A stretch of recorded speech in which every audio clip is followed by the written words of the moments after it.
এই যে মুসিদা, আমার জুতোটা জলদি মালিশ করে দাও তো দেখি। আগে হ্যাঁ বাবু, এখনই দিচ্ছি। তবে আগেই বলে নিচ্ছি, 10 টাকা লাগবে কিন্তু মালিশ করতে। কি 10 টাকা? বলি এটা কি মগের মূল্য পেয়েছো নাকি? 5 টাকা দেব, হবে? নয়তো গেলাম কিন্তু। না বাবু, তা হয় কি করে? আপনি না হয় 2 টাকা কম দিন। এই যে দাদা, আমার কাছে আসুন, 5 টাকা দিলেই হবে।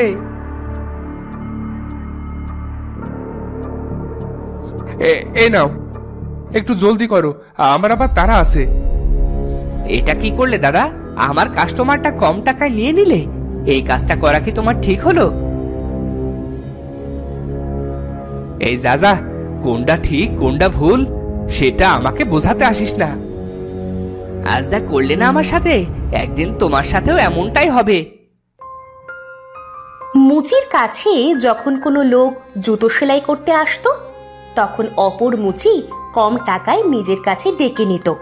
এভাবে মুচির কপালে কোনো কাজে জুটত না। না, এভাবে আর হয় না। কোনো কাজ না পেলে আমাকে যে না খেয়ে মরতে হবে। এই যে আঙ্কেল, আমার ছোট্ট জুতো দুটো একটু সেলাই করে দাও তো। আর হ্যাঁ, সাবধানে সেলাই করবে কিন্তু, এটা আমার একমাত্র জুতো। তার বলতে খুকি, তুমি দেখো আমি সেলাই করে দিচ্ছি। মুচি ছোট্ট একটা মেয়ের জুতো সেলাই করার সময় অন্য চিন্তা ভাবনা করছিল।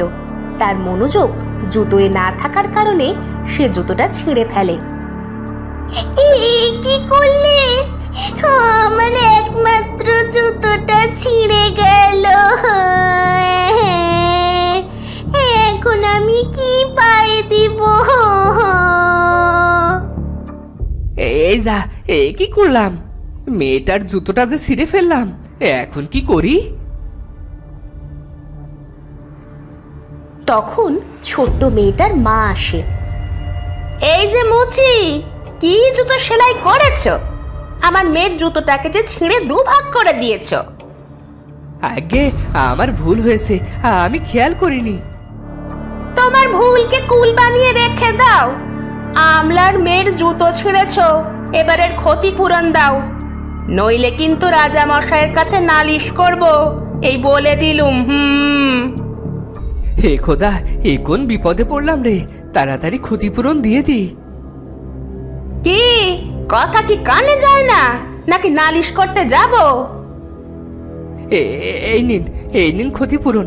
আমার কাছে যা ছিল সব দিয়ে দিলাম। ভবিষ্যতে যেন এই উল্টো পাল্টা কাজ করতে না দেখি, তখন কিন্তু আর ক্ষতিপূরণে কাজ হবে না।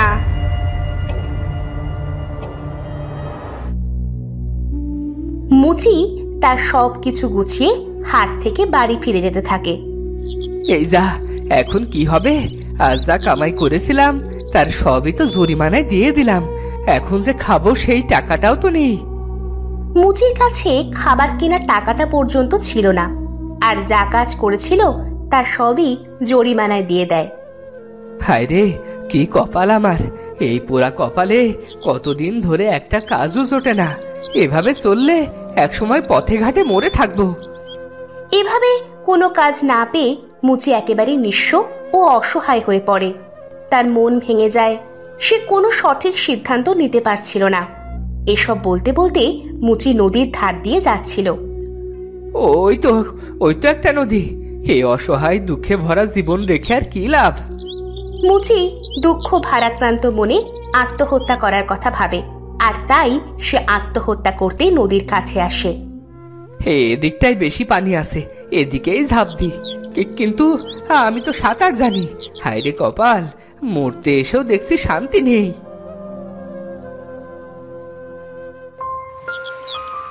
তাই সে নদীর কিনারায় থেকে ঝাঁপ দেওয়ার কথা ভুলে একটা নৌকায় উঠে পড়ে। এই দেখো কাণ্ড, আমি তো অনেক সাঁতার জানি, কিনারায় ঝাঁপ দিলে মরবো না। এসে নদীর গভীরে স্রোতে গিয়ে ঝাঁপ দি। হায় রে পোড়া কপাল, শেষে দেখছি আমার জ্ঞান বুদ্ধিও লোপ পেয়েছে।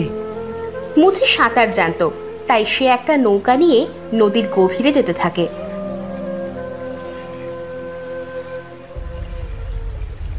আরে ধুর, কোন জায়গায় এলাম! কোনো স্রোত ট্রোত তো কিছুই দেখতে পাচ্ছি না। বুঝেছি, আর একটু গভীরে যেতে হবে। মুচি নৌকা বেয়ে আর একটু গভীরে যেতে থাকে, কিন্তু নদীর কোথাও আজ কোনো স্রোত ছিল না। আরে ওইটা আবার কি? দেখি তো গিয়ে কি দেখা যাচ্ছে। মুচি নৌকা নিয়ে কাছে যেতে থাকে। আরে বাহ, এইটা তো একটা গোলক মনে হচ্ছে, কিন্তু এই নদীর গভীরে এটা কিসের গোলক? মুচি নদীর গভীর স্রোতে আত্মহত্যা করতে এসে নদীর মাঝখানে একটা গোলক দেখতে পায়। এই তো আমার সামনে আমার মৃত্যুকূপ। বুঝেছি, আমি সব বুঝেছি। এই গোলকই হবে আমার মৃত্যুর একমাত্র জায়গা। মুচি আর কোনো কিছু না ভেবে নৌকা থেকে গোলক ধাঁধায় ঝাঁপ দেয়। এ বাবা, রক্ষা করো! কে কোথায় আছো? আমি কোথায় যাচ্ছি? এ কি, আমি তো উঠছি। ওরে, কে কোথায় আছিস? আমাকে নিচে নামা, নিচে নামা। মুচি মাটিতে পড়ে অজ্ঞান হয়ে যায়, আর কিছুক্ষণ পরই তার জ্ঞান ফিরে। এ কোন জায়গায় এসে পড়লাম? আরে ওইটা কি, রূপোর গাছ? আরে এখানে সবই তো রূপোর। তার মানে আমি রূপোর দেশে চলে এসেছি। আমি তো রাজা হয়ে গেলাম, আমি তো ধনী হয়ে গেলাম। মুচি নদীর গোলক ধাঁধায় ঝাঁপ দিয়ে এক রূপোর দেশে চলে আসে। এখানে সব কিছু ছিল রূপোর তৈরি। সে এত রূপো দেখে আনন্দে আত্মহারা হয়ে যায়। সে ভুলেই যায় কিছুক্ষণ আগেই সে মৃত্যুবরণ করতে চেয়েছিল। ওরে বাবা, এ কি সত্যি সত্যি রূপোর দেশ? এ তো আমার বিশ্বাসই হচ্ছে না। যত পারি এই রূপো নিয়ে নি। মুচি ছোট ছোট রূপোর তৈরি বিভিন্ন জিনিসপত্র নিয়ে নিতে থাকে।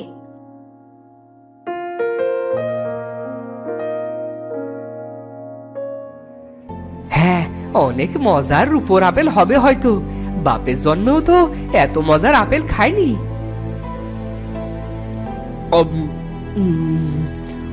বাহ, কি মজা! অনেক মজার রূপোর আপেল। বাপের জন্মেও তো এত মজার আপেল খাইনি। আরে ওইটা আবার কি?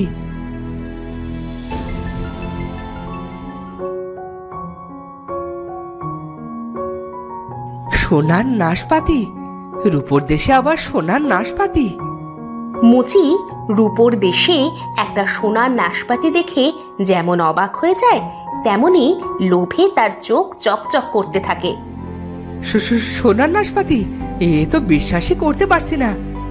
এখনই খেয়ে দেখি এটা কত মজার। খেও না। কে কে কে কে কথা বলে? খেও না সোনার নাশপাতি, এটা দেখতে যতই সুন্দর, খেতে ততটাই ভয়ঙ্কর। তো তুমি রূপোর দেশে কথা বলা খরগোশ? ওরে বাপরে বাপ, জীবনে যে আর কত লীলা খেলা দেখবো। তাই এই নাশপাতি ফল খাবো না কেন? কি আছে এই সোনার নাশপাতিতে? তেমন কিছুই নেই। এই সোনার ফল খেলে তুমি শুধু মারা যাবে, আর কিছুই না। ওরে বাবারে, বলো কি? আগে বলবে না? আর একটু হলে তো খেয়েই ফেলতাম। তা তুমি জনমানব শূন্য এই রূপোর দেশে কি করে আসলে? মুচি খরগোশকে সব কথা খুলে বলে। সব শুনে খরগোশ বলে, যাক, আল্লাহ যা করে আমাদের সবার মঙ্গলের জন্যই করে। আচ্ছা খরগোশ, আমি এখান থেকে বের হতে চাচ্ছিলাম, কিভাবে বের হব? তুমি না একটু আগে আত্মহত্যা করতে চেয়েছিলে, তা এখন কেন ভয় পাচ্ছ? জানো না আত্মহত্যা মহাপাপ? হায় হায়, না জেনে আমি শেষ কিনা আত্মহত্যার মতো মহাপাপ করেছিলাম। হায় খোদা, আমাকে মাফ করো। এখন হয়েছে, এবার এই রূপোর দেশ থেকে বের হবে কি করে সেটা ভাবো। যদি বের হতে চাও তাহলে তোমাকে উড়ে আকাশ ফুঁড়ে ওপরে উঠতে হবে। তোমার পৃথিবী আমাদের মাথার ওপরেই। কিন্তু উপরে উঠবো কি করে? তুমি আমায় সাহায্য করো না?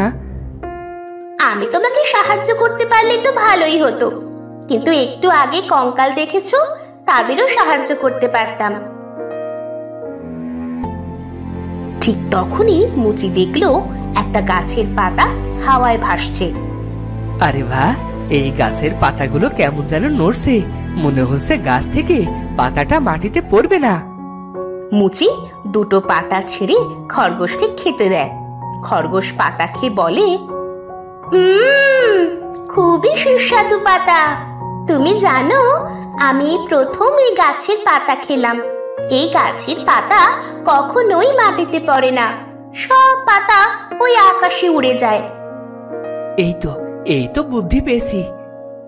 তখনই মুচির মাথায় একটা বুদ্ধি আসলো। মুচি গাছ থেকে কয়েকটা পাতা ছিঁড়ে নেয়, তারপরে বানিয়ে ফেলে পাতার জুতো। এই তো বানানো শেষ। এবার এই পাতার জুতো পায়ে দিয়ে উড়বো আমি আকাশে, ফিরবো আমার বাড়ি। তোমার মাথায় বুদ্ধি আছে বলতে হবে। তা বিদায় দেওয়ার আগে তোমাকে কিছু জিনিস দিতে চাই। খরগোশ মুচিকে রূপোর অনেক উপহার দেয়। মুচি সব উপহার নিয়ে তখনও তাকিয়ে থাকে সোনার ওই নাশপাতি ফলের দিকে। খরগোশ এটা বুঝতে পারে। বুঝতে পেরেছি, তোমার ওই সোনার নাশপাতি ফলটা দরকার। আচ্ছা, তুমি নিতে পারো, তবে খেতে পারবে না কিন্তু, তাহলে তোমার মৃত্যু অবধারিত। অনেক ধন্যবাদ খরগোশ বন্ধু, এবার তাহলে বিদায় নেওয়া যাক। মুচি তার উপহারের সাথে সোনার নাশপাতি ফলটা নিয়ে নেয়। তারপরে বানানো জাদুর পাতার জুতো পায়ে পড়ে, আর সাথে সাথে জাদুর পাতার জুতো তাকে উড়িয়ে আকাশে নিয়ে যায়। আকাশ ফুঁড়ে মুচি চলে আসে নদীর পাড়ে। এই তো রূপোর দেশ থেকে চলে এসেছি, এবার বাড়ি ফেরা যাক।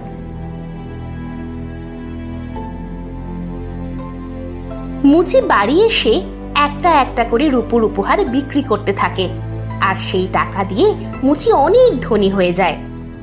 বুঝলাম না, এ হঠাৎ এত ধনী হলো কি করে? আগে তো আমার পাশে বসেই জুতো সেলাই করতো। যাই তো একবার গিয়ে দেখে আসি। অপর মুচি চুপি চুপি মুচির ঘরের জানলার কাছে যায়। এই তো আজ এই রূপোর উপহারটি বিক্রি করব, এটা আজ ভালো দামেই বিক্রি করতে পারবো। এ কি দেখলাম, রূপোর উপহার!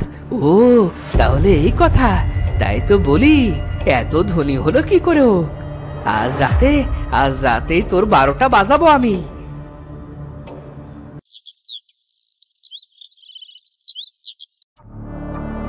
যেই ভাবা সেই কাজ। রাতে তখন মুচি ঘুমিয়েছিল তার দালানে। ঠিক তখনই অপর মুচি সেই ঘরে প্রবেশ করে। ও দেখছি নাক থেকে ঘুমোচ্ছে। ঘুমা বেটা ঘুমা, সকাল হলে তোর ঘুমের 12টা বাজবে। অপর মুচি চুপি চুপি রূপোর উপহারের কাছে যায়। তারপরে একটা একটা করে রূপোর উপহার বস্তায় ভরতে থাকে। আরে ওটা কি? সোনার নাশপাতি! হায় হায়, আমি তো বিশাল বড়লোক হয়ে গেলাম রে। এটা তো ফল, খেয়ে দেখি তো সোনার নাশপাতি কেমন খেতে। বাপের জন্মেও তো এরকম ফল চোখে দেখিনি। অপর মুচি সোনার নাশপাতি ফলটা নিয়ে খেতে থাকে। গেলাম গো, গলা জ্বলে গেল। বাঁচাও বাঁচাও, গলা জ্বলে গেল। সোনার নাশপাতি ফল খেয়ে অপর মুচি সঙ্গে সঙ্গে মৃত্যুবরণ করে।